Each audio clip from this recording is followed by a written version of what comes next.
Welcome, everybody. We're about to get started here, so if you wouldn't mind finding a seat.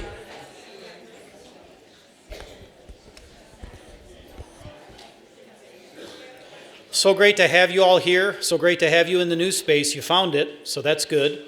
I appreciate you so much being here with us for our Caring for a Person with Memory Loss conference. My name is Joe Gaugler. I'm a professor in the Center on Aging and School of Nursing at the University of Minnesota. I know many of you in many different capacities, and certainly for a while now. And I just want to give some introductory remarks like I do every year about the conference, what the conference is about, its mission, and then also just some basic logistics about our day today. And I think we have a really great day in store for you, and really thrilled to be able to share that with you. So again, what is the goal of this conference? You know, even from the beginning, this conference wasn't necessarily going to be about a scientific, academic, technical type of conference. It was really about free community education. And this really ties in directly to what the land-grant mission of the University of Minnesota is. And what's exciting about this conference for me, and I've been able to tell this story for a while now, not just to fellow academicians, but also to legislatures and others, is that this conference in a lot of ways to me symbolizes what the University of Minnesota is or should be about, which is kind of this synergy between research, education, and then helping people who live in the state of Minnesota, and or beyond even. And so that's really what the whole philosophy of the conference is. And the focus of it is really to give you useful information and to provide you with quality resources. That comes through the conference presentations. It comes through certainly the many wonderful exhibitors that we have, as you see outside in the forum room. And then finally, it's through the discussions and conversations you'll be having throughout the day amongst yourselves and with the speakers as well. So again, this is really about providing you with information and resources that are useful. It's also really important to emphasize that the content of this conference is driven by you. It's not necessarily driven by me or some panel of experts or anything like that, but I rely very heavily on your feedback. And we'll talk a little bit later about filling out the evaluation forms and really sharing with me what kind of content and topics would you like to see in the future. Because if I hear that, then I will try to craft programs in the future that address some of those issues. Okay? This is a conference that has grown and developed over time. When we first started, which was in the spring of 2008, we had around 80 people. And then today, I think we're going to have around 250 people or so total. So it's grown and has continued to grow over the years.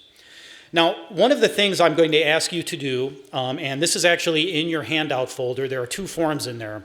One is, it says on the top, University of Minnesota Family Caregiver Registry, and then the other form says Professional Registry. What these forms are, these basically, if you are willing to share these and sign these and fill these out, you can hand them to me at the end of the day or throughout the day, basically doesn't enroll you in a study per se, but gives me permission to contact you to tell you about various studies that we have underway. And I think for those of you that are on the registry already, you have received emails from me about various studies that I'm asking you to consider to be part of, et cetera. And this is just an ongoing, growing resource that we've developed. So we have in the registry, I think in the Family Caregiver Registry, we probably have over 400 people on that now. And then in the Professional Registry, I want to say it's close to 200. So again, that's another resource that's growing, and it's linked very closely to this conference. And if you're willing to fill that out, I'm going to be reminding you throughout the day, please consider doing that. So we've talked about the growth of the conference. It is really hard to believe this is our 9th year offering this conference. I think many of you have been, how many of you have been to multiple conferences now? Anybody been to all the conferences? Yeah, I don't know if we go that far, except me. I mean, I'm probably the only one, but but traditionally we hold it the Saturday after Memorial Day. We try to inform all of the prior attendees about the conference. This technically is our 13th conference, because if you remember, every once in a while we'll also offer a winter version. Because of the size of the conference and how much time it takes for me to coordinate these conferences, and also because of our various research projects, we haven't done that the last few years, but we may very well do that in the future. Just keep your eyes open, and we might try to do that too. A couple other things that's really important for you to know about is since 2010, we've been recording the conferences, and we're going to do it again this year. If you ever want to revisit prior conference information, there's a virtual library of conference handouts and recordings, and I've provided the website there to you.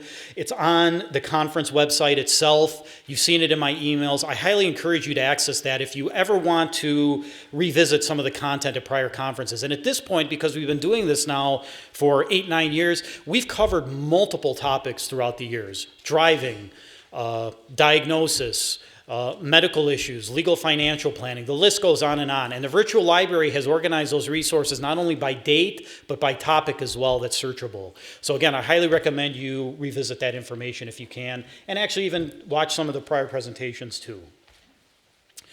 Okay, logistics. The biggest logistical change, as you know, is we moved from the Mayo Memorial Auditorium here to the Humphrey Conference Center. And I know I've said in the past on the evaluation forums, don't comment on the space. I don't want to hear, your feedback. This year I do want to hear your feedback, and in particular, comparing it to what it was like at the Mayo Memorial Auditorium. I mean, informally, I've heard positive things from most of you, but usually this is Minnesota. People won't tell me negatively, itches to my face. But I definitely would like to see that in the continuing evaluation forms, which are anonymous. So please be honest. But one of the reasons why we moved here was that I felt like this was a much more audience-friendly venue. As you notice, in the past at Mayo, we had all the exhibitors right out the rear doors, and they were making a lot of noise, and it would drift into the conference space. That's been eliminated. They're in that very nice forum over off to the left. And again, I highly recommend you check out the exhibitors and sponsors throughout the course of the day. Also, there's a number of great sitting areas inside, right out in the back here, but then also outside too, if you've noticed. Right where you walk in, there's some great areas to sit for lunch, for example. Also, if you leave to the right, back over here, there's also some additional areas to sit. And then if you're willing to go down to the lower level, there's a really nice rotunda out there as well. So there's a lot of good seating areas as well. Okay.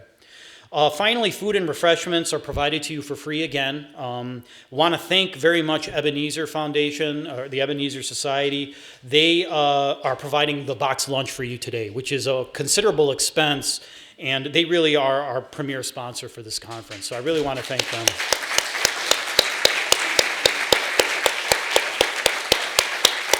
Okay. Two things related to the registry forms, and specifically, if you look in your folders, there's a yellow sheet there. This is a study that we've been enrolling people for. You might have read some of the articles in the Star Tribune about it. It's a study evaluating remote health monitoring technology for people with memory loss and their families who live at home. You've probably gotten some emails from me to this end, but if you are interested at all in participating in this study, I would be very appreciative. I mean, I'm kind of almost begging you to consider being part of it. And one of the ways that would be helpful to me is if this is a study you're potentially interested in, you can learn more about it by seeing the Lutheran Home display over in the forum. Sharon Bloom and others actually have the sensors on display so you can see what they look like. And if you're interested in hearing more about it, please fill out this yellow form with your contact information, and then in the weeks following the conference, I will definitely get in touch with you and tell you more about the project. A second project we have going on is a study on personal health records for people with memory loss and their family caregivers. This is another study. We're very close to hitting our recruitment and enrollment targets, but I'd really wish you could consider participating in that too. And if you're interested about this study, please see Michelle Shaffey at the ALSCA display again in the forum. She's actually there and can sign you up on site, and she can show you the personal health record. It's an awesome online tool that can help you as a family member organize your health records for your loved one.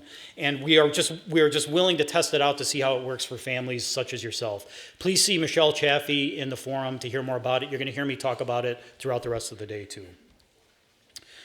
I've had many questions about this in terms of the CEU certificates. These are handed out at the conclusion of the day only, so I will not be giving you your certificates at any point during the day except at the end. We're going to be set up again at the registration area, so please come on over there if you've paid or prepaid.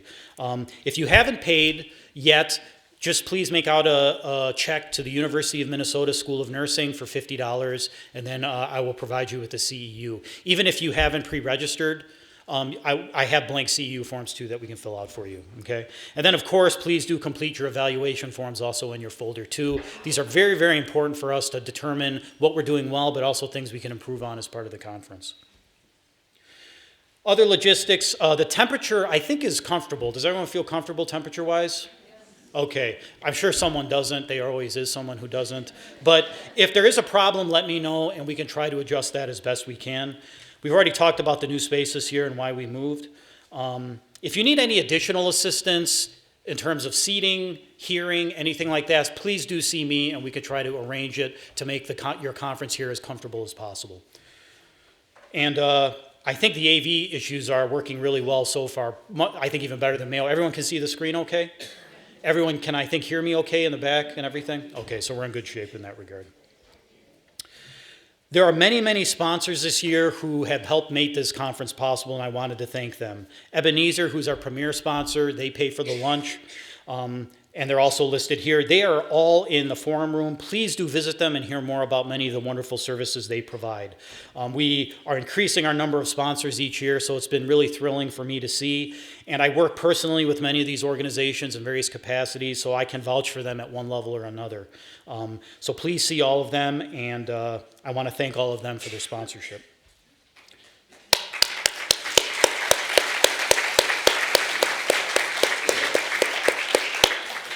And then in addition to the sponsors, we also have a number of community exhibitors as well. Many organizations I've worked with in various ways through the years.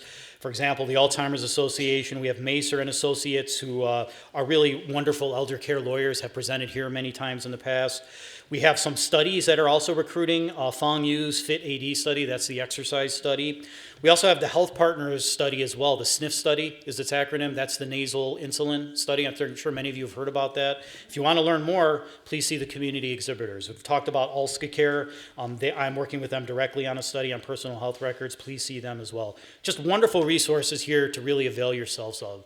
One of the reasons why I like having the exhibitors here, unlike you see at other conferences, is I really handpick or at least know the exhibitors, so I really feel confident that the information they're going to share with you is useful. They're not just here to sell things. Definitely during the breaks, check out the exhibitors in the forum area. You know, I'd be remiss if I can't admit this. I mean, this is not a conference that makes money. It never has made money. But nonetheless, we are thankful and cherish any donation you're willing to spare to help keep this conference moving. If you are interested in making a donation, we are excited and we accept any amount. Again, consider making a check out to the University of Minnesota Foundation. The School of Nursing, that's not relevant. The University of Minnesota School of Nursing Foundation, that's what it should be, or foundation. If you have questions, ask me about that. But again, these proceeds cover the food, the audio-visual recordings, copies of the handouts you have, the speaker honoraria, the list goes on. And the donations are tax deductible as well. So again, if you're willing to spare anything to help us, I would be very thankful. And there's one person I have to acknowledge for their support. And this is Dr. Vernon Weckworth. He's an emeritus faculty in the School of Public Health at the University of Minnesota. He created a significant endowment to support this conference. It was a sizable endowment. I'm not comfortable sharing the amount because I don't want you to feel like, well, he gave a lot so I don't have to donate. Please still do donate. We still need the help. But his generous support is going to allow this conference to continue as long as I'm around. Or at least for the upcoming years. So I wanted to thank Dr. Weckworth for his support. You're here, good, all right, wonderful.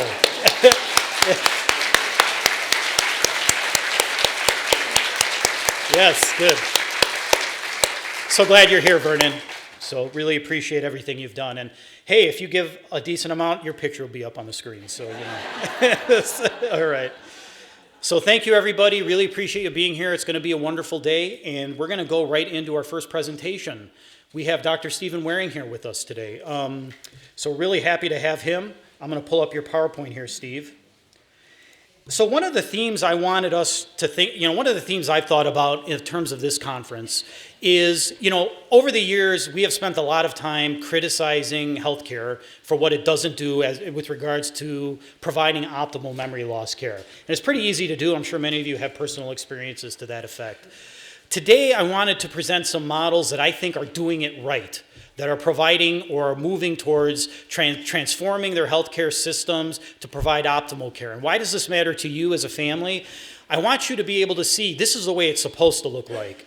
And when you are caring for your loved one, helping them over the course of their dementia trajectory, whoever you're working with, whatever system you're working with, they should be doing similar things that Essentia is doing and later Alina is doing, who we'll hear about at the end of the day, et cetera. And Dr. Waring has been kind enough to come down from Duluth to share some of his insights and experiences. So thank you so much, Steve. Is the table mic okay, Steve, or do you want to? I'll just stand. Okay, perfect. And then I drive it here. Yep, just go up and down, or you can use the mouse too. Excellent. Thanks, Steve, appreciate it. Thank you, appreciate it. Well, I appreciate the opportunity to be here. Those of you who know Joe know that he's hard to turn down, hard to say no to. And why would you? Because this is a great conference, obviously well attended, and I'm just glad to have the opportunity to be able to drive down from Duluth and share with you some of the things that we're trying to accomplish at Essentia. Before I get started, my first act will be not because the room temperature isn't nice, but I promise to stop here. So, unless, of course, the music starts. And no guarantees. Well, just to give you a little background, I'm not a provider. I'm not a physician. As you can see, I'm a veterinarian. But my PhD is in epidemiology and neuroscience. I had the fortune of training at the world-famous Mayo Clinic down in Rochester in the 90s with Dr. Ron Peterson and Cliff Jack and the late Emery Kochman and many others, a virtual who's who of Alzheimer's research. I think I learned a lot. I know I learned a lot. I had a lot to learn. But some of the things that we're doing now are based on much of the work we did back then. We put mild cognitive impairment on the map, made it a clinical distinct entity. We also worked, Cliff Jack and I worked together to put this volumetric studies with MRI, where we see that certain areas of the medial temporal area, that region of the brain that's most vulnerable early on, that actually atrophies at a rate beyond what we would expect for normal aging. And so you might be asking yourself the obvious question, well, how did I get to Essentia, and what is it I'm doing since I don't see patients and all? But I've been a champion and a voice for Alzheimer's disease since my early days at Mayo. And one of the things that I learned along the way was that if you don't pay attention to the patient and the family and what's going on in their environment, all that wonderful high-tech research you're doing may as well go out the window, because we're going to miss the mark. And we have missed the mark on a lot of things. And unfortunately, I know I'm preaching to the choir, we have a hell of a lot of work to do to try to figure out, can we treat this? We can't even figure out the best way to treat it, much less how do we prevent it, how do we slow it down. But you know probably better than I do, most of you that are living with this, you could probably be up here telling us any number of things that work and don't work. And so I had the pleasure of visiting with somebody before that happens to work in hospice and is passionate about what she does and particularly sees that there's a benefit with dementia patients, even at that end of the spectrum, that there's some things that really do work. And I think as we sit in this historical building with Hubert Horatio Humphrey standing there pensively overlooking, making sure we do things right, certainly in a room that's named after two very famous drivers of historical events, the Cowles. I think what I would like to see, and what I think we all want to see eventually, is if we can just converge all this good stuff that's happening, I think eventually we will make this Alzheimer's disease and non-Alzheimer's dementia history. But it's out there. We're not there yet, obviously. Okay, so my job at Essentia, when I first arrived, was to improve, or at least I took it upon myself to encourage them to improve dementia care, treatment, diagnosis, how we take care of patients. We wanted to standardize it. And so just to give you an idea of what Essentia is, we're geographically broad. We go across northwest Wisconsin, the upper third of Minnesota, and over into North Dakota. And we even have a couple of critical access hospitals out in Idaho. We're an integrated healthcare delivery system, and we fortunately are integrated in the electronic medical record, so everybody is on the same medical record, which those of you who do research in healthcare, you know what a plus that is. But therein lies the challenge that we have. We have 68 clinics. Well, I don't know, every week the number changes, but let's just say it's around 65 at least. But you can imagine, you got 65 clinics, you got X number of providers in those clinics. If everybody did it their own way, I'm not sure that's a good use of anybody's time, and I'm not sure that really helps the patient, because the healthcare system really needs to remain viable, and needs to remain viable for patients that are now living into their 90s and 100. And so we're just not, healthcare systems are struggling with this because we know it's an issue, but we don't really know how to get our heads and hands around it. So this is where I come in and where I'm going to present to you what we're doing. The concept here, not foreign to you folks, patient, family, the family and friend, the caregiver network that they have to take care of the patient with dementia and Alzheimer's needs to be at the center, not some satellite orbiting out here where everybody's talking about what to do for the patient and what not to do, and nobody's really communicating that with the patient and the family. We've all felt that as patients, not just around dementia. Healthcare systems are doing a heck of a lot better job at trying to keep the patient centered. And Essentia is an accountable care organization. We're committed to that. We're a top tier accountable care organization. And so a lot of the things that we're trying to do are all trying to transform healthcare delivery through primary care. We all still go to specialists for heart issues, for brain issues, for whatever it is. But you go back to your primary care doctor, and that's who takes care of you. You can go down to Mayo Clinic and get a complete, exhaustive Alzheimer's workup. Maybe some of you have taken advantage of that. But when it's all said and done and you have a diagnosis, who's taking care of you on a day-to-day basis? Where do you go when you have an issue? You go back to your primary care provider, usually. And so for me, it makes total sense for Alzheimer's care to go through your primary care provider. Now, that's scary for primary care providers, and I knew that. So when I started talking about it, I sat down with them, and the first thing I did, I showed them numbers. And I said, this is how many patients we have right now that have a diagnosis that could be construed to be Alzheimer's disease. And that was pretty scary. And I said, but if you do the math, 11% of folks 65 and older, this is how many people in our patient population that we serve are 65 and older. I asked them, I said, how many people out there do you think probably have dementia, but we just haven't made a diagnosis yet? I said, is it 5 times, 10 times what we have in our records? And they said, well, I hope it's only maybe 2 or 3 times more. I said, no, it's about 20 times more. So, all of a sudden, you not only have their attention, but the next most obvious question is, what the heck are we going to do about that?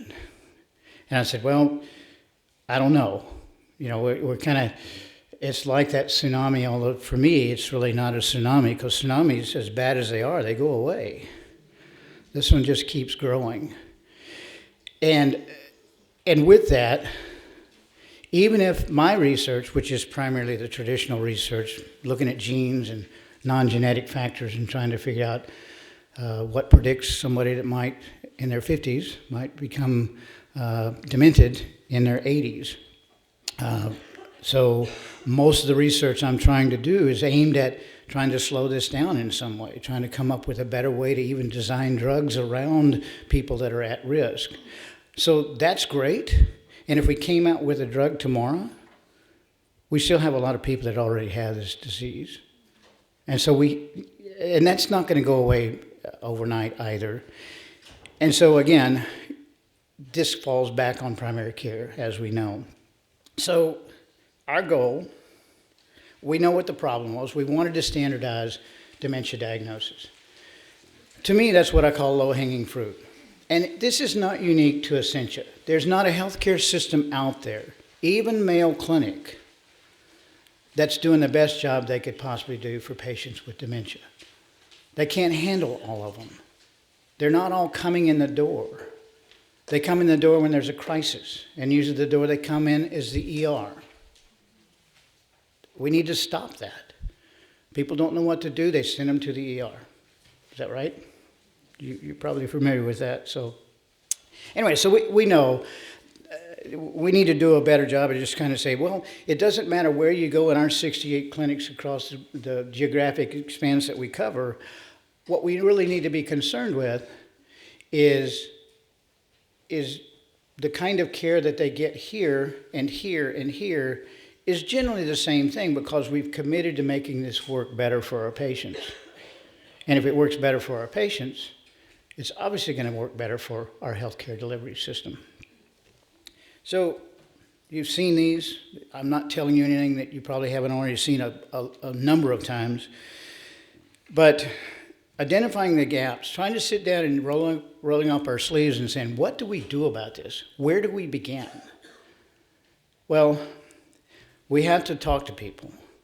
We have to say, okay, well, what are the gaps? And gaps in knowledge, as well as just gaps in resources and gaps in personnel and staffing and all kinds of things. Those of you who work in healthcare systems understand that this is not a trivial task by any means. But our solution, this is what I call the perfect storm. I arrived at the right time, at least for my interest and all. And it was the right time for Essentia to take on something like this, and they were very amenable to conversations and discussions and getting folks at the table. But we wanted to integrate this through primary care. And I didn't want primary care providers to feel like we were going to make them dementia experts. That was never the goal, and it's not our goal. And that, I don't know how many primary care providers we have in the audience, but it's not that they can't be. It's just that they're taking care of an awful lot of things. A lot of things that they need specialty care to help them with, but the management and all of that stuff, dementia is not the only thing on the list. And so we at Essentia have gone to the annual wellness visit, which is for 65 and older. That's the one that requires a cognitive screening assessment each time. Providers don't have to do this, but at Essentia, that's the exam visit of choice. That's what they prefer that we do once you're 65. And so we were able to get the mini-cog, which Sue Borson developed, and into that screening that goes on during the annual wellness visit. We like it. Everybody likes it because it's easy. It only added a couple of things to what they were already going to be doing for the screening. It's validated, standardized. It meets all the criteria that we were looking for. And the RNs can do it and bill for it. It's not something the provider has to do. They can if they want to, but they don't have to. So that, when you think about the annual wellness visit and what's going on, that makes it potentially more efficient. All the things that are going in, including the mini-cog, can all be done by the RN.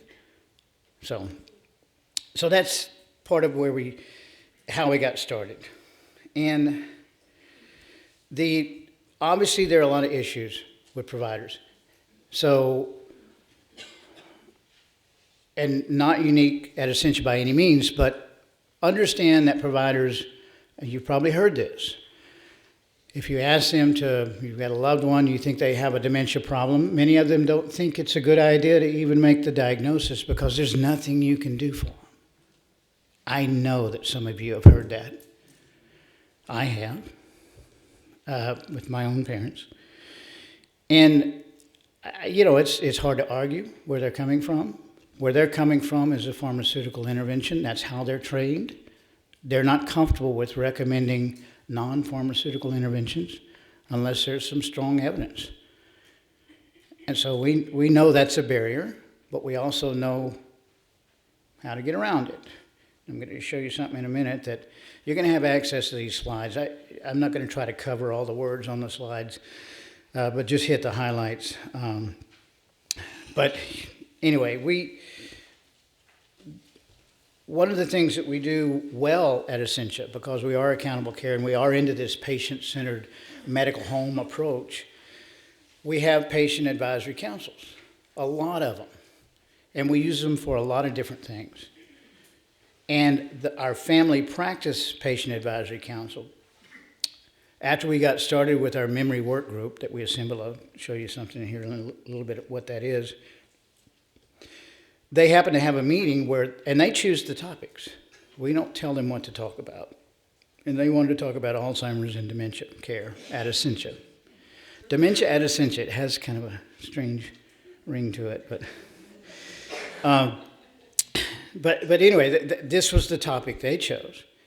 And we were invited to go and just listen in, not probe, not be part of the questioning or anything. These are focus groups that are done like focus groups should be. And they said, this is out of their collective mouths. And most of you probably can appreciate this, but they expected their primary care provider to be able to, number one, make a diagnosis of dementia.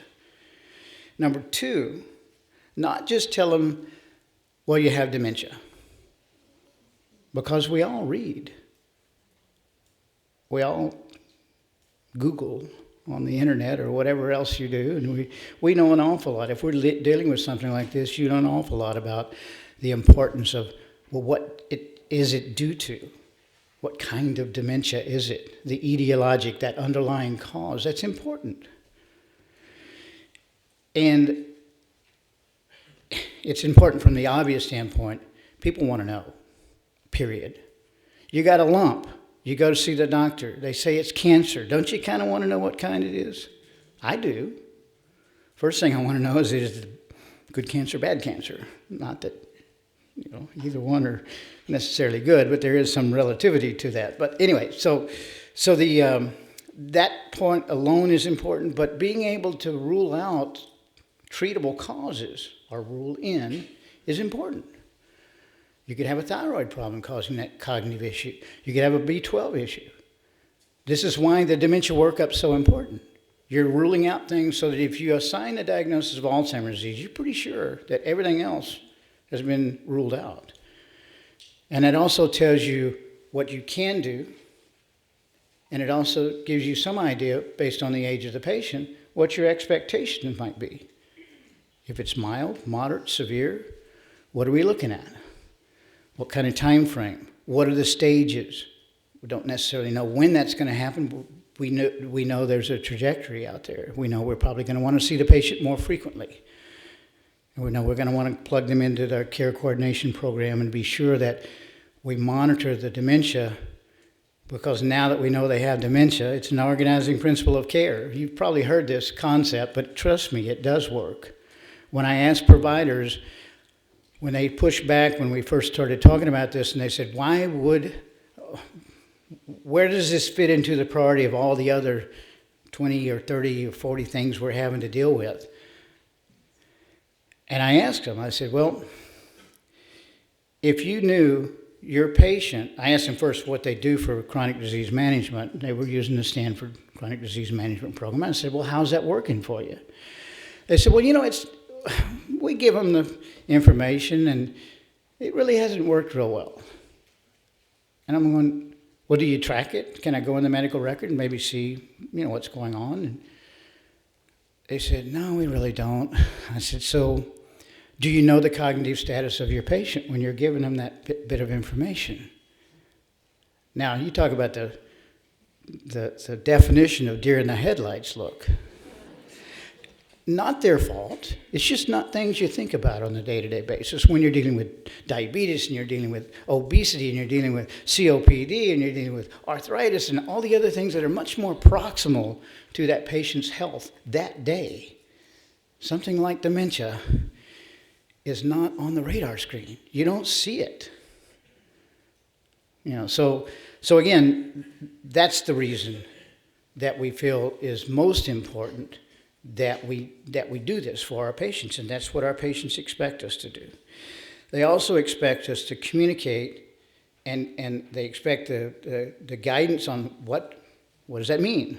You sit down with them, you tell them what that means based on the knowledge you have out there. Again, we're not making primary care providers feel like they have to be experts. We have a team.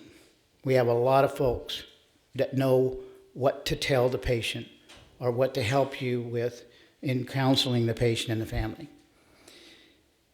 And they also felt like the primary care provider should facilitate that support. You know what? 90% of what we do for Alzheimer's or dementia patient is not done through the healthcare delivery system. We're only responsible for about 10% of all the things you need. All that other stuff, wonderful stuff that people are doing, comes from community support partners. Alzheimer's Association, aging, the whole list. Many of them are obviously exhibiting today. And so that part resonated with our providers. It also scared the heck out of them. And we said, well, we're here to help, but unlike the government, we really mean it. And it's not going to cost you much. So, and we've used them to help us with this process. I'm going to eventually get to. Okay, so we decided, let's roll up our sleeves. What do we need to do? And I said, well, the first thing we need to do is put a group together of stakeholders. And guess what? There's stakeholders that aren't Essentia. And they were awkwardly comfortable with that, I would say. And only because, healthcare systems, we get caught up in HIPAA, we get caught up in compliance, we get caught up in what can you and cannot share with a patient and with other providers and other people that are helping you take care of the patient. So we understand that, and we had answers for all of those things as well. But we had everybody at the table, including our community partners. We started this back in 2012. This has been a long journey. But I had been fortunate enough to be invited to be part of the Act on Alzheimer's, which I'm sure you've heard of, that started out as the Prepare Minnesota for Alzheimer's 2020, which is a state-mandated effort led by Ron Peterson and others, many of them are the dementia and Alzheimer's champions here in the state of Minnesota, and to get everybody together and say, let's be the leading state of being prepared for this. So we're very fortunate that we live in the state of Minnesota. And even so, we have a lot of work to do as well, but we're not as behind as other states are. But based on this, we developed a provider toolkit that would basically walk the provider through from screening to what do you do when they fail the screening to what do you do when obviously, you've done all the tests, they really have dementia. What kind? What are the options? How do you plug them in? What kinds of referrals do they need? What kinds of support do they need? It's all there. Decision support tools have made all of us smarter, let's face it. There's no way we remember all those things on a daily basis, unless we see 100 patients a day, and even then we may forget something. So these are prompts that really help us all, and they're very efficient. And so that's basically what we developed. We said we're going to implement this, and we're going to see how well it works. I remind you, we started this in 2012. There are a lot of moving parts, as you can appreciate. So we were fortunate at this time. We were ready to roll this out, implement it to 5 or 6 of our practices that had been part of this development process.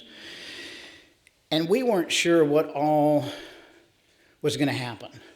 We weren't sure we had really taken care of all the little nuts and bolts that you have to when you implement something in practice. It's not that easy to do, especially when you're a large integrated healthcare delivery system. Because anything you're doing, bless you, you're doing based on something that is not going to be done at each practice by each provider in their own way. Everything needs to be standardized as much as possible. Now, we're not trying to make cookie-cutter medicine by any means, but we're just trying to say, can we at least do this?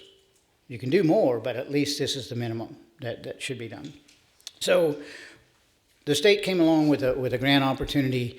It was perfect for us to test our theory, if you will, in 2 of our practices. And so We chose two based on the fact that they were already certified healthcare home clinics, and one was a fairly new to the healthcare home business, and one was probably the state's model of how a clinic does this, and that's our Essentia clinic in Ely. It's not just about fly fishing in the gateway to the boundary waters. There's many more great things going on up there. As you can see, the population that are 65 and older were roughly the same, so we felt like the volume was kind of going to be sufficient, over a 2-year period for us to see how well this works. So we put this smart set in, provided training. We did all the things you have to do, and it takes a village to do all of these things. Because when you're getting busy providers together and they have to train on something, you're going to get pushback. You're going to get that, when am I going to do that in the course of the day? I'm staying in the office until 8 o'clock just to get my records up and whatever. And then we're like, we'll try to make it as easy as possible. They have staff meetings, so we would, impose ourselves on their meetings and do other things. But, really, you find a champion at each practice. And you train the trainer, and that helps. And a champion, in our case, is a dyad where you have a provider that's a champion and an RN, preferably an RN that's already taking care of geriatric patients and does a lot of the care management, care coordination plans. So that's worked for us. And I'm going to circle back to this later, but the outreach and education, do you think that's easy? Or do you think that's a challenge? Yeah, you're right. It's a challenge. Because you're not trying to make anyone a dementia expert. But there's a lot of stuff you kind of have to know to really buy into this, to believe that this really is something I should be doing. I want to do a better job with my patients. This is something I'm not comfortable with doing. I'm going to get myself up to speed on this. And that's what's happened. It didn't happen overnight. And it starts happening better when the patients come in, they start doing this, they're not comfortable with it, but they see results. And the results can be small. And some of the results are brought about by the fact that they're more confident in what they're doing. They feel like, okay, there's a safety net here. I can hand this off at any time. I don't have to do all the things that are in this decision support toolkit. I just need to know those are things that need to be done for my patient. And then I need to reinforce that. I need to be sure and follow up on things. Well, did you go and do this? Did you get the driving assessment? Did you do visit PT or have home health visit or whatever it is? We want our primary care providers to reinforce that. You guys that are community support, you're marvelous, by the way. I hope you're very appreciated. And we understand that, that sustainability of your efforts are critical to what we're trying to do. But there's a lot of work that goes into trying to get a patient to do something that they don't want to do. We know that. My mom's 89 years old. I'm living this. I know. She's down in Texas, so it would be even more challenging if I was on a day-to-day basis with it. But anyway, it's not trivial by any means. But the key is that, as I know with my parents and with many of our patients that are 65 and older, they still trust their doctor. If they don't trust their doctor, they're going to find one they do. And when they hear it from the doctor, I can tell my mom 100 times what she should be doing to prevent falls or do whatever. When she hears it from the doctor. So all I do now is I just call her doctor and say, when Mom comes in, you might want to mention blah, blah, blah. I says, okay, good idea. So we're a team now, so that works. But we know what we're up against. But it does help for that primary care provider to know that that's being done or should be done and to reinforce that. So, yeah, I'm from Texas, so I was born with the gift of gab, so I'm hoping. How long do I talk till?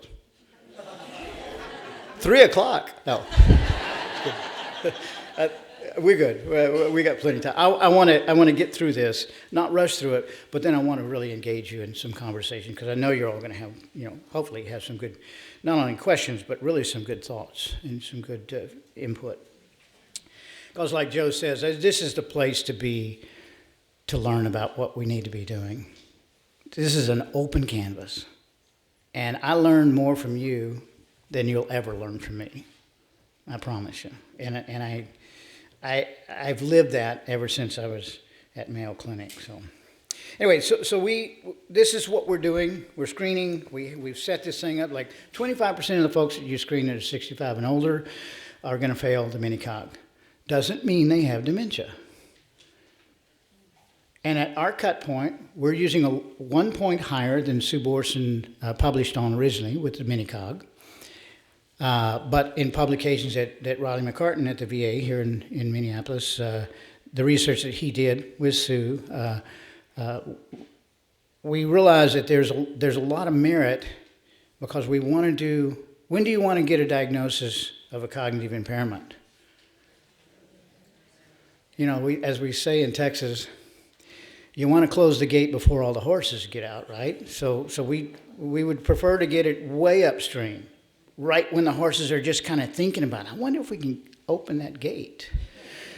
And of course, that's where most of our non-pharmaceutical treatments, and even the pharmaceutical treatments that we do have, woefully inadequate that they are, blame it on me. I take personal responsibility. My research is not going as well as it should. But I'm not alone in that. But we're going to hear something later that's really exciting, the sniff test. Anyways, so the I guess the point of all this is that when you think of the 65, 70-year-old, independently, probably still working, who the heck can afford to retire these days, has just a little bit of a forgetful issue. A little more than what we would expect. Not just occasional, look, how many of us forgot something even within the last hour? You know, I'd like to say that, fortunately, that's pretty normal. If we gave us all a mini-cog test, guess what? 25% of us would probably fail. Not for the reason that we're worried about. There's all kinds of things that influence our cognitive abilities. And so this is a screening test, but if we get it upstream, early, horses are just sniffing at the gate. They're not even opening it yet. We can do a lot more about it. We can change your trajectory at any point in time, wherever you are. How many believe that? How many think I'm full of what comes out of whatever? You know. Anyway, we can. I'm confident that with exercise, networking, social networking, all the things that we know work, look, they don't work every time for everybody, but what does? I go for a run and every part of my body hurts these days. And I was a runner at one time. But guess what? Sometimes things hurt. And I take something that should take care of that. It doesn't always take care of that. Okay? So that's just the world we live in. But it works for a lot of people. What's good for the heart's good for the head. We hear this all the time, but trust me, there's evidence out there. And so, again, we don't all have to go out and run a marathon, but the exercise and all those things you can do, if you're very early on in that waffling stage of you're not quite demented, you've got mild cognitive impairment, we might be able to change that. It's what we call prevention by delay. We're not preventing Alzheimer's disease. We're just trying to push it out. If we could push it out and say, we measure all of these things and say, well, genetically you've got this and you've got these markers that indicate you're at risk, and you add all this stuff up and it says you're at risk. If we knew all of those things led to you getting Alzheimer's disease and we could say, oh, you're probably going to get Alzheimer's at age 85. But you're only 65. And there's some things you can do, not going to prevent it, not yet anyway, but maybe we could push it out until you're 105. Who wouldn't? Who wouldn't take that? Of course, I'd start bungee jumping and skydiving, do all kinds of things once I turned 90 and say, you know what? I'm having fun. But anyway, so again, that's the reason we feel earlier is really where the action is, because we can do more. And we can engage the patient more at a time where they don't quite have dementia yet. So they're more likely to say, tell me, what can I do? It's like the pre-diabetics. You mean I can do something and I'm not going to get diabetes? What is it? So we empower people with that knowledge, and many times that's when you can have much more effective interventions anyway. And then, of course, if they fail the screening, because we have moved that up to a much more sensitive level to pick up what we know are going to be some false positives, we do another test. We have them come back in within 2 weeks. We do another test. Usually we do this within the next day or two, scheduling permitting. And that test is designed to also be more sensitive than the mini-mental test, which everybody is comfortable with and uses a lot in practice. But the MoCA, Montreal Cognitive Abilities Test, and there's others, but we use the MoCA. Also something it's only about a 10-minute test. It really should be used for the second stage of screening. But you're getting some evidence from that tells you, yeah, there probably is a dementia going on here. That mini-cog was right. And we need to do a workup. We're still not sure what all's going on, but there's something going on. Nice thing about the MoCA, it's also something the RN can be trained to do and does and can bill for it, so that helps. Everything, look, we're in that world. Things cost money. Healthcare systems can't keep the doors open if everything has to be done by the most expensive person there. That's how it works. We know that. So fortunately, that works into our overall plan of earlier detection, get to them as soon as possible. And this is not what it looks like. This is really not exactly what our screening looks like. I forgot to change the slide. But we do this screening. We did develop a smart set, but we don't use it. And the reason we don't use it is because Essentia is going to annual wellness visit across Essentia. They're staffing to that. They want RNs to come in and do 4-a-day. Whoa, 4-a-day. 4 people a day. 1 out of every 4 people that gets a mini-cog by that RN is going to fail. Doesn't mean they have dementia, but means we have more work to do. So again, so because of that, we just do this.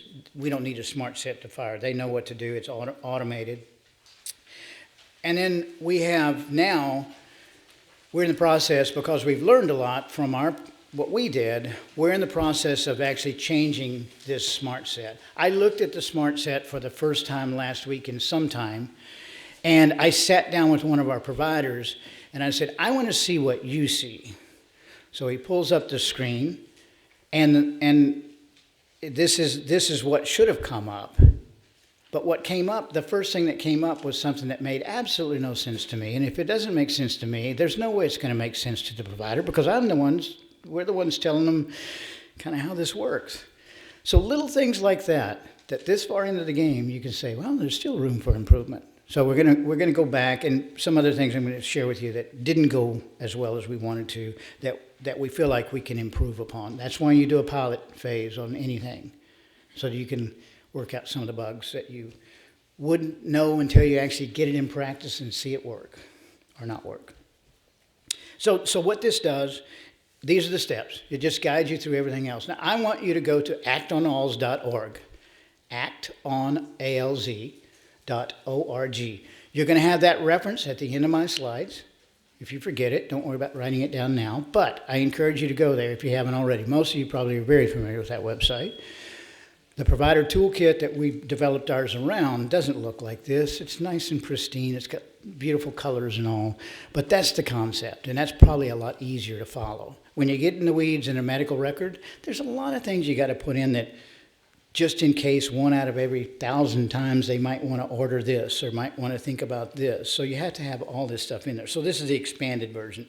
This isn't what they see. They would only see this if they clicked on the thing to say, okay, there's some things on here that you want to unclick, because most of these things that are important that they need to do are already selected for them. They don't have to even click anything, which, as you know, makes a lot of difference in the course of a day. 100 less things to click, it adds up. 100 less an hour. So and so this also guides whatever else needs to be done. Refer for behavioral issues, referred especially for neuropsych, definitely. Neuropsych testing is very valuable early on.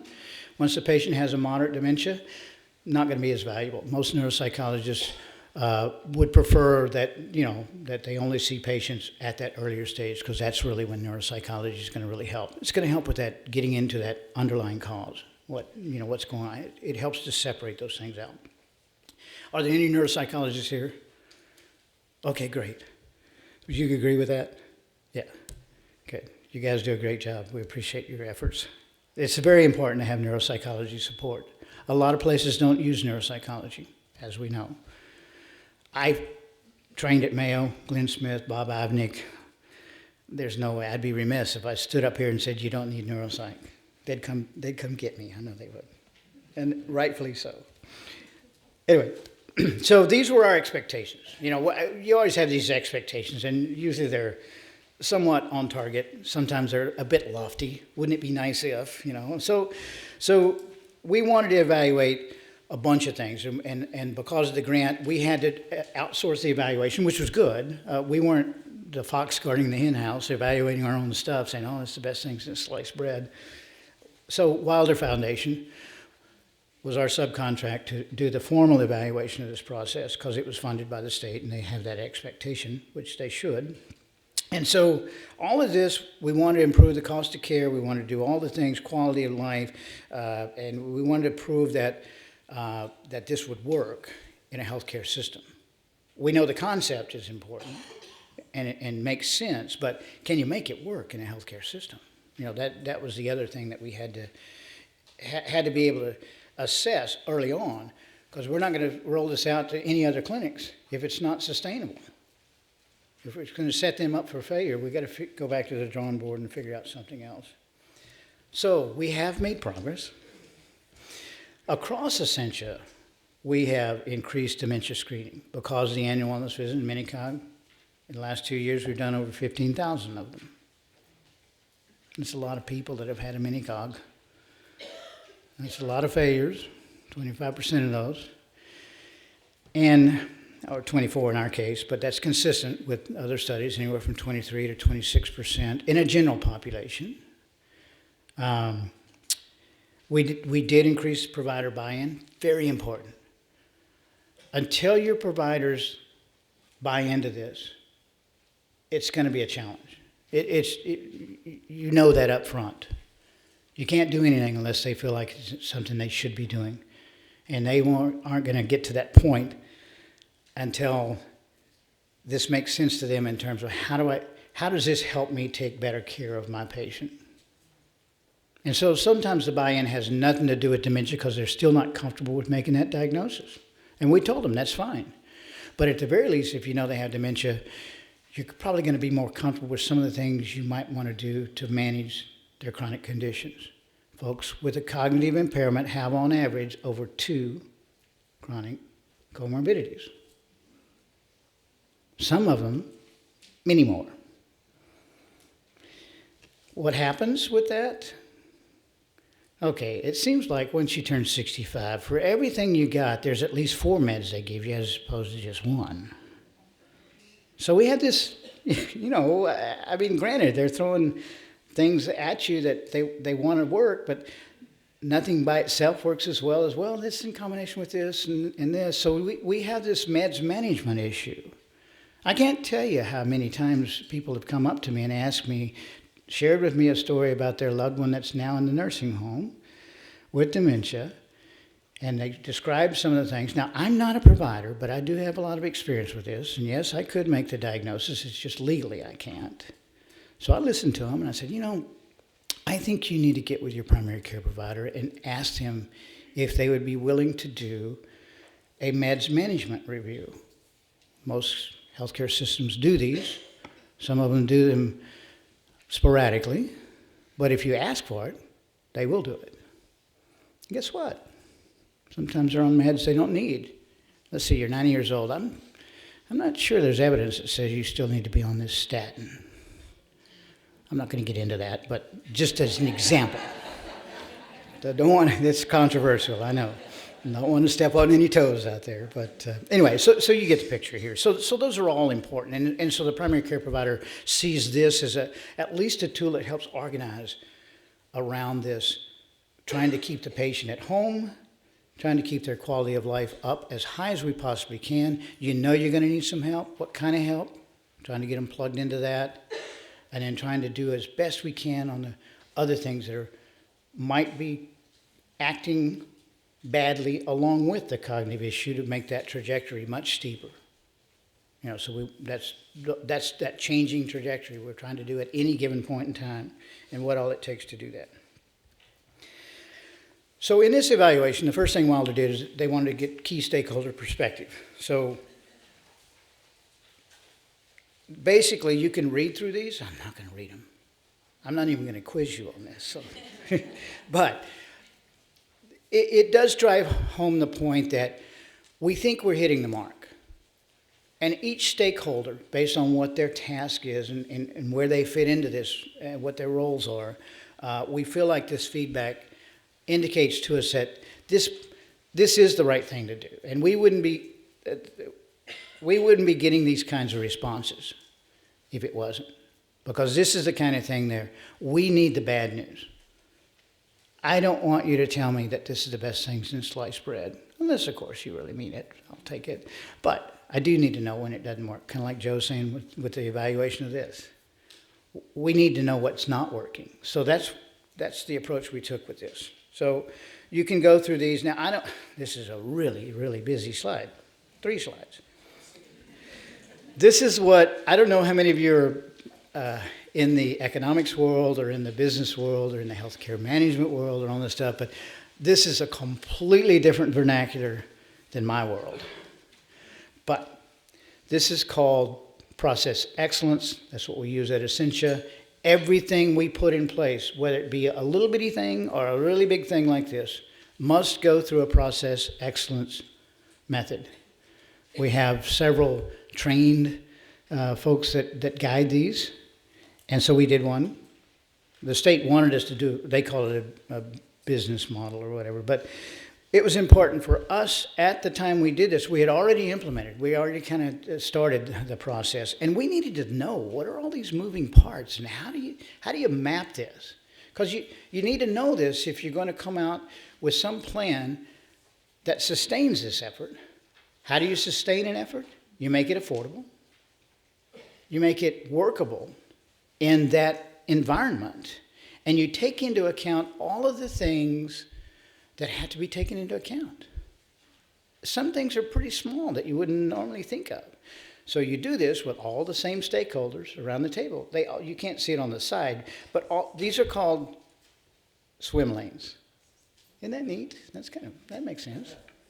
Yeah, life is kind of like a long distance swim. So each swim lane starts with the patient. And then the next one, I think, is the RN, care coordinator, provider. So all the stakeholders, where they are in the spectrum, what they do when something goes this way or this way, kind of like a flow chart, where it goes back this way.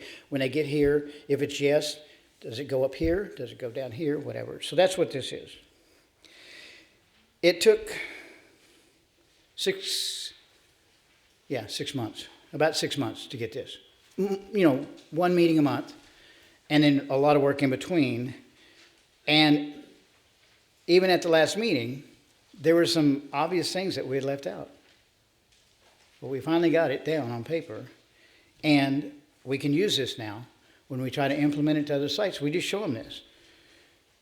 And they never call back. No.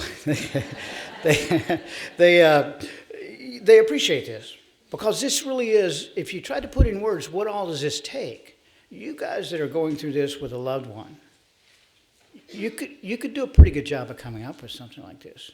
If you just kept a little log of everything you had to do, and when you went here and this happened, then you had to go back here, and then you finally got here, but it took a lot of jumping swim lanes, so to speak, to finally get over to get the help you were looking for. So all of those things are important to take into account. And I now have a much healthier respect for business process models.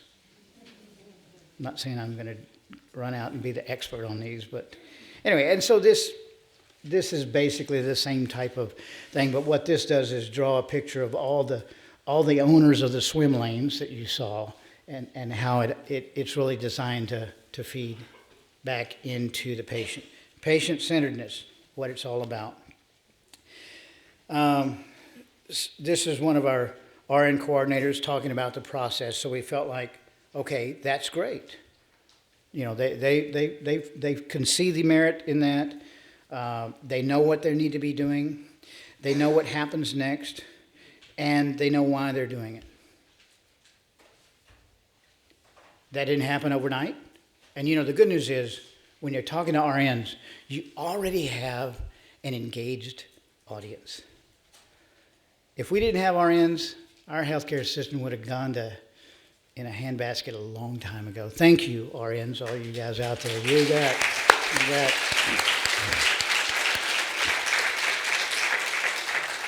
You make our providers want to be better providers, to borrow a line from a movie. So again, all of this feedback we get is important, because you can't assume that something's working right, or assume that what you think went wrong is really fix it, or if you go to fix it, that's the way to fix it. So an iterative process, continual process, we're still doing this. I've got meetings next week with the teams that did this to kind of do a follow-up on where we are now that we, have completed this project, but we're still seeing patients. We're still using this. This is where the rubber meets the road. How's it working now? And so successes, we have had some. And the fact that we have increased communication and our relationship building efforts between Essentia staff and community partners, that alone is huge. Pays handsome dividends in the long run. And it's not something that is as easy as you think it should be. Everybody's meeting at the middle, so to speak, because they're there because of a patient. But you talk about silos. Oh my. The right hand doesn't even know it's connected to something that's the left hand. So not intentional by any means, and everybody wants to improve it, but it's not easy. We're talking about everything needs to go through one record. Wouldn't it be nice if you just had one medical record? It went with you wherever you went, and anybody that had to take care of you could get to critical information. I don't care if you know that I take this medicine. If you're here to help me, maybe you might need to know that. I know there's some people that are squeamish about that, but they're not the majority. But we base all these things and make these things very difficult, and certainly not without reason. But if we could figure out a way that our community partners, and the state was trying to do this. When we started this, I said, I'm not going to go too far into this if we can't improve. We're so 70s when it comes to some of the ways that we share information. And there's a secure portal, HIPAA approved. There's a way to do this. And I said, I want that link to be in our medical record for that patient. And all the provider has to do is click on that and it says, okay, I see that you signed up for this. You went to this class. You've done this, because all the community partners are populating this with the stuff that they're doing. Simple, right? We're not there yet. But we're getting closer. Certainly we've recognized, because of things like this, we recognize that, wow, that is a huge gap. So the state's working on ways to try to accelerate, jump through all the barriers, legal barriers, all the other things that happen. Healthcare systems, this is funny too, in a sad way. Healthcare systems are so territorial. Stop that. We need to figure out ways to play better in the same sandbox. Patients go across the street for a reason. And you can't prevent them from going across the street. In fact, you're probably enabling that process because you're trying to do this with their information. And they think they can get better care across the street. So again, we have work to do. We have cultures to change. Those don't change overnight, but that's all part and parcel of what we're talking about here. Because we could be talking about diabetes, we could be talking about cardiovascular disease, it doesn't matter. It's all the same. It all hinges on how we deliver care and how we communicate and empower the patient and the family to be at the center of everything. Let's face it, if you didn't have the patient, this would all be an academic exercise. So, again, that's one of the things that we've learned, and Essentia, like I say, is very much engaged in this process of getting more embedded in communities and using community partners and recognizing the value in that partnership. The value in saying, you know, we can't take as good a care of our patients without your help, community partner. That's just happening in the last year or two. I mean, this is a culture shift, but it is happening. So again, what went wrong? This is what I really like to talk about. I don't want you to think that this was all golden. And I would not have expected it to be. We wanted to learn as much as we felt like we already knew. And so I go in the medical record and I can see things that are going on, and we're still doing some evaluations, and I'm like, well, this patient has a diagnosis of Alzheimer's disease. Okay, let me see what happened. Okay, they got Minicog, good. They failed. Okay, the MOCA, that's good. Nothing else. I'm not saying they don't have Alzheimer's disease. I just don't see documented evidence that there was a workup. So by bypassing the decision support, I mean, providers are doing this. They're thinking that this is the right thing to do. It's like, okay, I don't need all the other stuff. I'm pretty sure that we got the MOCA results. I know the patient. They're using their judgment. We never want them to lose that judgment. But for something like this, we just want them to use it in smaller doses, maybe, so that, you're not done yet. You're getting there, but you're not done yet. Remember, the patient wants this. Now let's face it, a lot of patients don't want this. So that explains why it stopped there. They didn't want to come back in for any more tests. I don't blame them. They don't want to know they got dementia. Nobody does. So that's where why are we doing this? And what are we expecting from this? That's where that's so important, that outreach, that education, that stuff, so the provider buys into it and starts being the champion of that message and says, we're doing this because if we know this, I think we can do a better job of helping you with that process, with that problem, helping you and your family. Now that takes a lot of conversation, number one, but number two, it takes a lot of confidence, for the provider to be able to feel like that's the right message. So we're still working on that, and we have work to do. Our research needs to do a better job of showing them, because providers need evidence-based.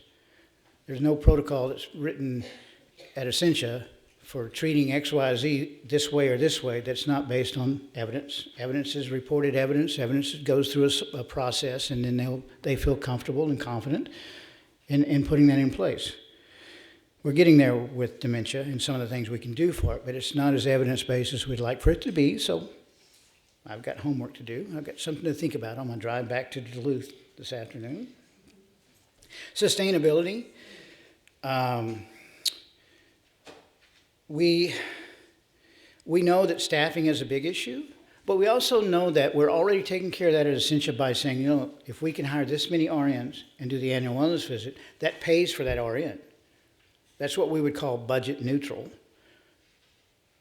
Healthcare systems, especially the chief economic or the chief finance CFOs, they like that. And we like it because if we have more RNs, that's not all they're doing. We got more RNs to do some of this other stuff. This whatever you'd call a tsunami that remains a tsunami. This continual tsunami. We know more and more numbers. You need more and more RNs doing the care coordination. that, and we're coming up with a scalable model that we feel like the formula is for every one of these, you need 1.5 of these and 0.25 of this and whatever. So that helps with staffing and helps when you go out to a clinic and say, okay, you've got this many patients, you're going to need this much staff to cover that. We're getting there, but that's part of our process right now, and that's what we're trying to evaluate. And we do have gaps. We also have culture gaps. All these things, those barriers, they didn't go away overnight. In fact, some of them got higher sometimes because they really start pushing back. Because if they're not seeing the benefit in this, they're like, well, you did this for 2 years. Why? Can't we just flip the switch and make it all right? It's like, well, no, we still have work to do there. So, but we're getting there, and we're in the process of getting all of our group back together. We're getting the new clinics involved that we're going to implement. We selected those based on the fact that they were funded by Act on Alzheimer's to be a dementia-friendly community. And I don't know how many of you might have heard of that. Again, if you go to Act on Alz, that's what you're going to see first. This is what led to the Dementia-Friendly America. It all started right here in, by God, Minnesota. You bet, you bet, you betcha. So the fact that those were funded to be dementia-friendly communities or dementia-capable, we felt like, okay, we're a partner at that table. We're one of the stakeholders. So we definitely want to be sure that we're doing the best we can so that those community partners and that whole community that's engaged in this process knows that patient has dementia. We don't want, this is going to happen, but we want it to be a not frequent occurrence where, and this is happening now, we want to change this. Many times, patient gets referred that has a dementia problem because somebody in the community said you might need to have that checked out. And they had just been in to see their provider. So we know that. So when we get into these dementia-capable communities, we're going to have to not just know it. We're going to have to walk the walk. And so our providers know that. And so it's a good time for us to be doing this. And we're starting now. We've actually already started at one of our sites. They've got a year into this, and I'm just now looking at their information. The nice thing about that is they did independent of the other pilot. So we've already got another pilot that's gone on. And so the other 4 are coming on board, and they're hopefully in 6 months we'll start to see some results and continue to learn and continue to accelerate our learning so that maybe by this time next year we'll know enough to say, okay, we're going to flip the switch and push this out to all of our clinics across Essentia. That's what Alina Health is doing. That's what Health Partners is doing. We're all taking this at a kind of a staged approach, but we feel like there's a lot you have to learn. And if you flip that switch too soon, guess what's going to happen? They are going to stop using that decision support. They're just going to ignore that like they do many of the other best practice alerts. There's too many of them that fire at them, and I don't blame you. It's like me when I'm on the computer and I get all these things firing at me at once. I'm like, I don't think I want that. So I just start clicking things off that are probably important messages for me, but I can just handle so many important messages as we all can. You hit a saturation point. Okay, references as promised. I could really... Seriously, I could talk all day, but I'm not going to do that to you. And I do want to hear from you. So questions, comments, anything. Sure. And do they need a microphone? Or? Yeah, ideally, so we have 2 people floating around the audience with mics. They're coming down, just a sec. Coming down, so raise your hands. And please don't yell out your question until you have the mic in your hand. Right here on the front row. Yeah. Dr. Waring, one of the concerns I have about assessment of the kind you're talking about is it is purely symptom and sign driven. Very little done on functional capacity. Mm-hmm. I wonder if your team has ever considered, particularly at the level when you get to the MOCA, of using a certain device to assess functional capacity, such as the WODAS-2. Yeah, we do. That's part of the workup. Okay. Yeah, we use the MOCA to say, okay, now we do need to do, there really is a reason they failed the minicog, and now we really need to do the workup. And the workup, the critical piece of that workup is exactly what you're talking about. We got to know a lot about the functional status. So we do ADLs and IADLs and that kind of stuff you're probably familiar with. So yeah, good question, thanks. Yeah. I think she was next. I'd like to know, you had on the acknowledgements page, the work groups, Sure. how many people are actual caregivers, are family people who see this through living it?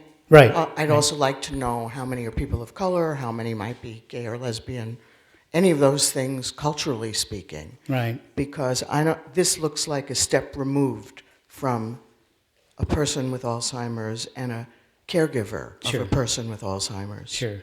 Yeah, we do have... In terms of stakeholders. Right. I haven't heard that said as central. I see it on your circles. Sure. But I haven't heard who you've heard from, who can talk not about the flow chart, but Yeah, right. what it means to them. Yes, yes. We do through our patient advisory council on that slide at the bottom. Those were some of the things that we continually go back to them.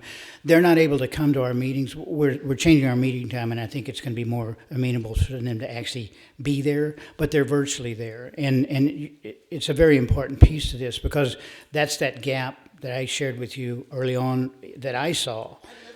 Sure, right. And I'm a professor, not in this field. Yeah, So sure. I feel pretty stupid. Sure. Because I don't see anything about what I'm living in this. Right. Okay. So you're saying we need to do a better job? Mm-hmm. Sure. I agree. I do. People like me should be sitting at the table. I My agree. PhD isn't in nursing or Sure. any of this. Sure. I agree. So, of course, the people at our table we select them representative of our population. We also we happen to be one of the larger healthcare delivery systems when it comes to Native American patients. So we bring those in, Ely especially. So some of that goes on in Ely around their patient group, and then that feeds back into what we're doing. But basically, I think the point that I'm taking away from this is that you can't have too many people at the table. And the critical part is if you have too many of one kind, that's not going to work real well. And so early on, we had to have Essentia people because we had a harder time selling it to Essentia than we did to the community stakeholders. Because like you say, they're living it. They're doing it. And our family caregiver counselor and all that, she was part of this and would bring those folks and their voice to that. So it's very important, and we don't trivialize that by any means. And we also know that when we go out to deliver this, those are the kinds of things that providers need to know. When you have this kind of patient, or their cultural differences, or the things that this won't necessarily apply to, and how do you learn that? Well, you have to get the feedback directly from them. So, good point. Thanks. Oh boy, you're going to get exercise today. Somebody is. Back up at the top. Oh yeah, there you go. Oh, there's somebody up there. You got a break. Yes. You mentioned comorbidities, and the one that I'm dealing with is an octogenarian with multiple cognitive disabilities who's also neuroatypical. And I've been looking for years for information on dealing with people with memory loss and other cognitive problems who are also on the autism spectrum, and there's nothing out there. No. Everything is about children and young adults, and now they're saying that 1 in 38 people may be on the autism spectrum, and there's nothing in how to deal with these problems with autism, and it's really complicated and difficult. I agree, and the Alzheimer's research world is changing as we speak because of these types of things, and because we know from a genetic standpoint there's some predispositions that are going on, and when you look at that autism spectrum, you begin to wonder, like we do with everything. It's like, okay, well, if this is something that affects you early in life and you're going to live, to be 65, 75, 85, what's that downstream effect? And what are the pathways that might be parallel or even overlapping with what's going to happen to drive Alzheimer's? Are they independent? Do they accelerate each other? Do they, accelerate a process because they're both in place? If I said Alzheimer's disease is a can of worms, that's really an understatement. And trying to sort out all the different things that for that population that you're describing, Our research is not robust enough to be able to do that. But we know we need to find out ways to try to anticipate so that we can provide answers to the provider, not from an academic research standpoint, but to the provider on, okay, when a patient has this along with this, what's the best way to manage it? I think what's going to help is that, our failure rate for Alzheimer's drugs is 99.96%. We got the same drugs that we've had for some time, nothing new, except one that was a Me Too. Pharmaceutical companies aren't beating a path to the door. Guess why? We don't have a target yet. We throw everything we can at amyloid. Doesn't work as well as we thought it should. Too late, maybe. Closing the gate out the horses get out. So now we're doing prevention trials early on, people with risk factors, certain profiles, and they get enrolled in the prevention trials with the idea that, well, if you're at risk, especially if you have one of the 3 genes that autosomal dominant inherit, means you're going to get it. Does this help?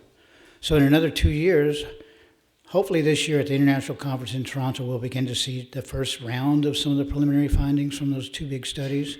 But the point I'm getting at is that once we get a better idea of the target and how to manage the target and when to manage the target, now we're looking at tau imaging, and we're very excited about the fact that that might be a more sensitive early on marker. Not something that any of us are surprised about. We've talked about it for a long time, but guess what? Technology finally catches up to be able to answer the questions that we've had for a long time. So now we have this to look at and say, well, are there drug options there that we need to start looking at? And once we have those targets that really do slow down this dementing process, that bona fide Alzheimer's disease, no doubt about it.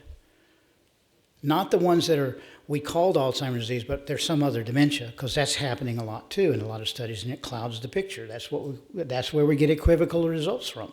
One study does it, looks like the best thing since sliced bread. Another study comes along, tries to replicate, and doesn't even come close. In fact, it may work in the opposite direction. It may cause more harm than good. So again, we have a lot of work to do. And that's the bane of Alzheimer's research, is that we have to move forward with the research to the point where we can begin to get at the folks that already have this disease. Sure, we want to prevent, we want to look at risks and change those trajectories. But we have to do something about who already has it, and what works for this group of patients may not work for this group of patients, and there may be many things that are variables that we have to take into account. A lot of research. Fortunately, now we have large populations. It takes about 1 million folks across the world to be done right, to even begin to sort out some of this. Most of our studies, a large study up to now, has been maybe 5,000. Maybe 10. So that along the lines of clinical trials, the drug looks good, and you had 10,000 people in a trial. That's a huge trial, phase 3 trial, but you put it out in the general public, and guess what? Unless it was something that happened 1 in 10,000, you're going to miss it. But it happens in 1 in 12,000, and you're going to have a bunch of them when you got millions of people that have the problem. So again, that's just the bane of research, and how we don't have all the answers, but those are the kinds of things that we know we need answers for. So if that's any consolation, maybe next year I'll have a better answer for you. So, yeah, sure, go ahead. Dr. Waring, my question relates back to the pilot project during the care coordination phase, when you talked about best practice. Sure. And I wanted to understand from community partners what that looked like and what it meant in terms of best practice. Great question. Are there any community partners in here? Alzheimer's Association, Age Well, Area Agency on Aging folks? No. So correct me if I'm wrong, but I'm just going to kind of give you the 10,000-foot level on that. But they all have their process, and they get a referral from us. We let them know the diagnosis and whether it's mild, moderate, severe, the severity level. And that's all based on the fact they went through a workup to assign that fairly precisely, and so that gives the support organization some starting point, and they've told us that's what they need. And at that point, they do their workup and whatever they do for the patient to begin to assign them to them and the family and the caregivers to different programs and, what they may want, what kind of education they may need, what kind of additional support they need that maybe they don't provide, but say area agency does, or senior linkage line or something like that. But therein lies the silo, because they've got all this information that they put together for the patient, and the way we're having to do it now is that information gets cut and pasted back into the care coordination plan by the RN in the medical record. It's not as robust and not as rigorous as you'd like. And then, of course, the entire thing gets scanned in, and if you use medical records, where does that scanned document go? It goes in that scary place in Epic, we use Epic, that's called a media tab. It's not searchable, it's not anything. So we try to capture the important salient features of that plan that are coming from the community support partners, so that gets in and doesn't get lost in the shuffle. And then the provider and the RN can manage around that. And then the team, we're also using community health workers in ways that they're delegated. Like if they need transportation, they need whatever, and that's come to their attention, they see to it that they get plugged back in. That might have been something that they didn't cover at the time because they didn't need at the time. So we try to make it work both ways. But that's the challenge that we're having with that. Sharing information, in a unified portal is one thing, but when you're sharing it across different silos, it's a challenge. And that's my question. That's Sure. what we started with. My sister took Mom to her doctor, and her primary was in another clinic. And for 2 years, the family was fighting, which doctor do we listen to? And they couldn't even see the records of each other. It was a nightmare. I love what you're doing, but how does everybody who's supposed to see it see it? That's a great question. And I think I'm probably the world's worst patient for the providers. They hate to see me coming because I ask questions. Oh my God, I just challenge everything they do. And I don't take no for an answer. And I tell them, I said, I can go down to Mayo Clinic. I still have privileges down there. I can go through this workup, but, I kind of like to use my local provider if I could. And we all have to be champions of our own health and the health of our loved ones. And I want every one of you to do that and feel like you're empowered to do that. You need to find a provider that's willing to listen. If the provider is not willing to listen, you got the wrong provider. Not meaning to step on any toes, but I wouldn't continue to go to that person. And when you go to a system where you have one provider saying one thing and one saying another, that's what we're trying to avoid here, because I can see a real downstream nightmare, with something like that. But it's a challenge, and you've lived the challenge yourself, and I hope at the very least you found a provider you can trust. That's a good start. Not saying they're not trustworthy, but sometimes some are better than others at certain things.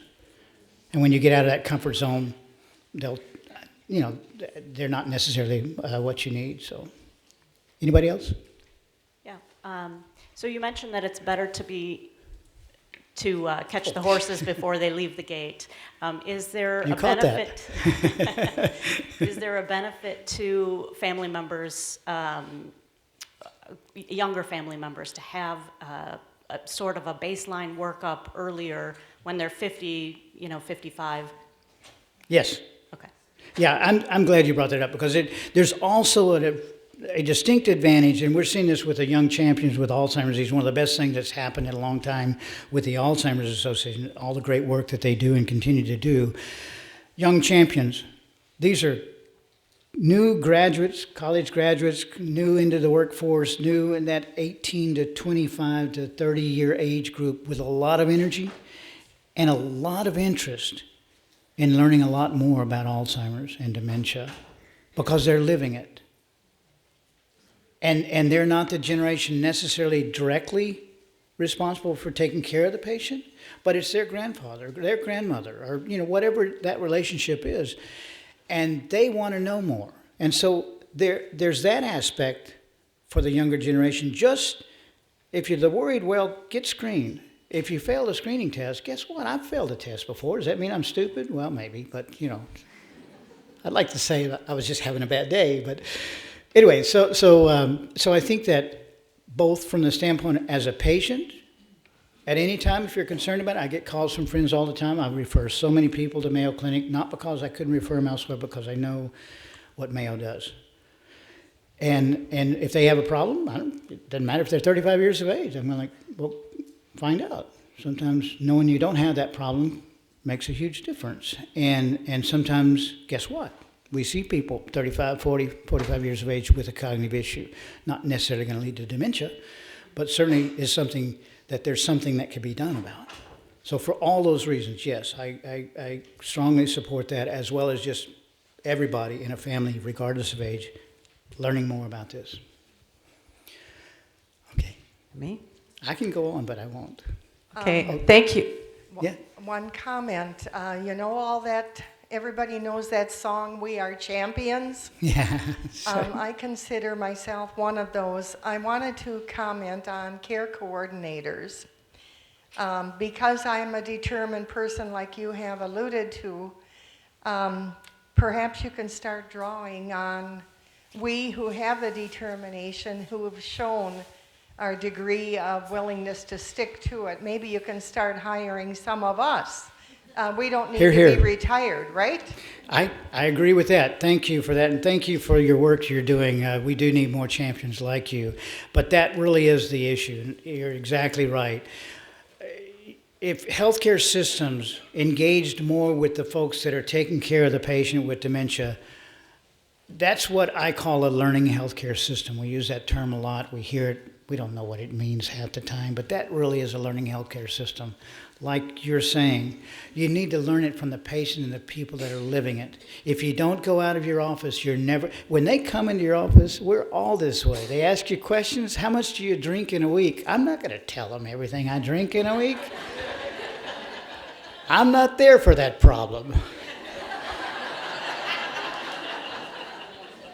I have a feeling I'm not alone in this either.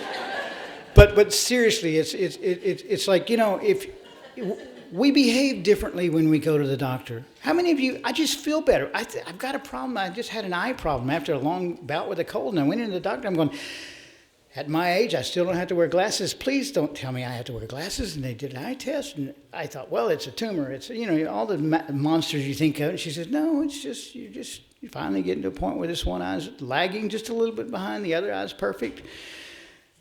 I'm going, okay, well, I felt better. And then I realized, damn, I'm going to have to start wearing glasses.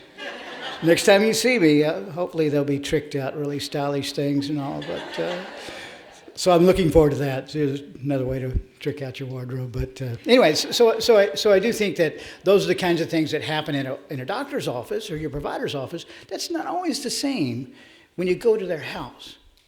I've taken my mom and my dad, rest his soul, to the doctor before, and I'm like, I'll walk out of that office and I'm thinking, damn, you know, if you behaved like this all the time, I wouldn't be so worried about you. So again, I think you're right, and I think we should be able to empower you guys and hire you in some way. And I think what's going to help is we're going to have the ability, it all gets down to how can you pay for this? How can you sustain this? And if it's all through volunteer, that's great. But if you can bill for some of these things, social workers, community health workers, and all that stuff, that really is going to help. And if you don't think this is going to bankrupt us, that it's already well on its way, I encourage you to go to the Alzheimer's Association website, and one of the first things you're going to see is that scary thing that shows you how much this is costing now versus how much it's going to cost us 20 years from now. Yikes.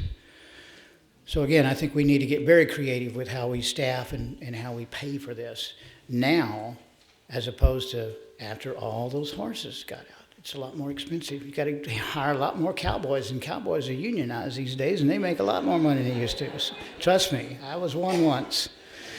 So, thank you for your work and everything you, right here. Everything you're saying about your results and your experience, and so much of what you're saying is validation. I know for all of us professionals in the room, I'm what you'd call a community partner. I've been out there for about 4 years helping families through this, and I know that there's a huge problem, as you've said, with the challenge of the diagnosis. And families are lost around that. Once they get a diagnosis, as you've said also, it's hard to get families to take action. There are doctors who refer to me and clinic settings that refer, and as you said, it makes a big difference when the doctor or the clinic does that versus the neighbor or whoever even. But so that's important. But there are clinics that refer and doctors. There are other doctors who say, well, we do a good job of that now. And, I guess I want to relay an experience with a individual I know personally recently who was diagnosed with diabetes, type 2 diabetes. And they actually kind of self-diagnosed like many do with dementia, having some memory problems, whatever.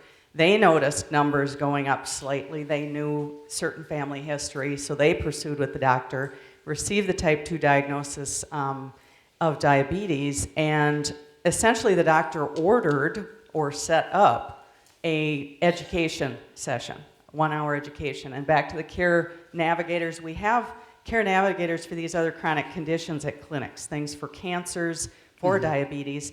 So this appointment was set up, and as the individual arrived for the appointment, they didn't even realize that this was like a charged whatever appointment. Mm-hmm. So first of all, they were put off on that, but they received their education, which was mostly equipment orientated, the monitor and all of that.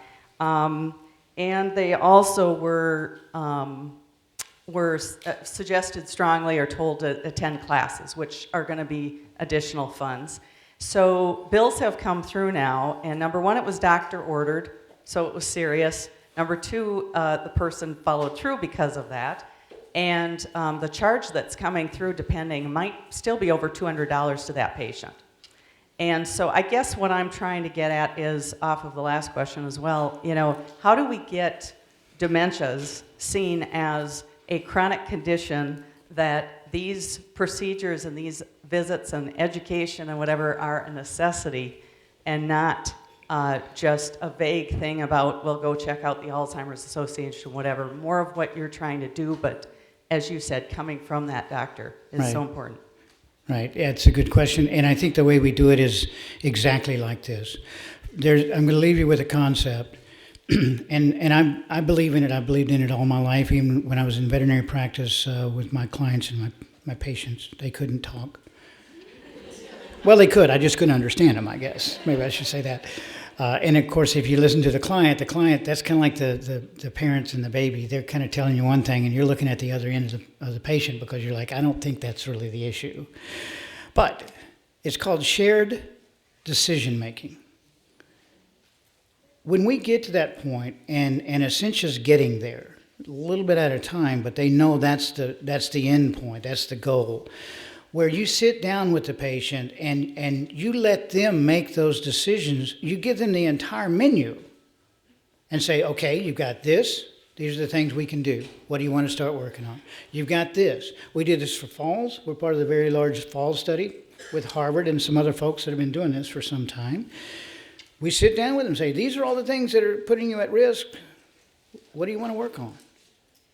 And same thing with dementia. These are the things that you're at risk for. You want to stay at home. You want to have your quality of life a certain level. You want to keep all these other things under control. What do you want to work on? Not, here, take this and call me in 6 weeks. We got a long way to go, but I'm confident we're closer than we were. And with this process like this, we're not the only ones doing this. I think we're heading in the right direction, but I think we still have a lot of bumps in the road along the way. But I do agree, and we're about to be part of a large study that we're actually looking at the comorbidity. And in this group, we had a big meeting, and I stood up and I championed the cause of Alzheimer's and everything. And I said, why don't we start treating this as a chronic disease? Because that's what it is. But from a funding standpoint, there's Alzheimer's funding, and then there's everything else. So we're having to, get this message across to the funders and convince them that this is probably a better way to fund chronic disease comorbidity studies anyway. So, well, unfortunately, I've got an engagement in Duluth. I've got to run back. I can't spend the rest of the day with you, but Have a good day, and I look forward to hearing some of the results. Thanks so much, Steve. I really appreciate it. Let me know if I can ever return the favor. I'll do it. Yeah. Let's do that. Thank you so much, Dr. Waring. That was a wonderful presentation. Really appreciate it. I forgot. I knew. Sure, yes. Don't forget that. So, couple of quick comments. Please go see the exhibitors. They're right to the left in the forum exhibit room.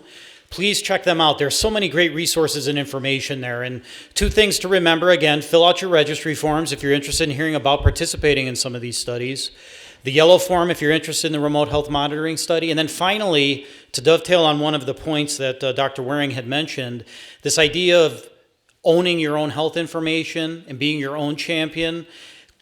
That's one of the things we're doing with this study on the personal health record. I mean, it's basically a mechanism for you, a family member, to own all the health information of a loved one with memory loss and coordinate with others. See Michelle Chaffee at the ELSCA display, again, in the exhibit room, and consider being part of these studies as well as the many others on display here today. So we're going to take around 15 minutes, so why don't we come back here 20 after 10. Please do see the exhibitors, and thank you so far for being a wonderful audience.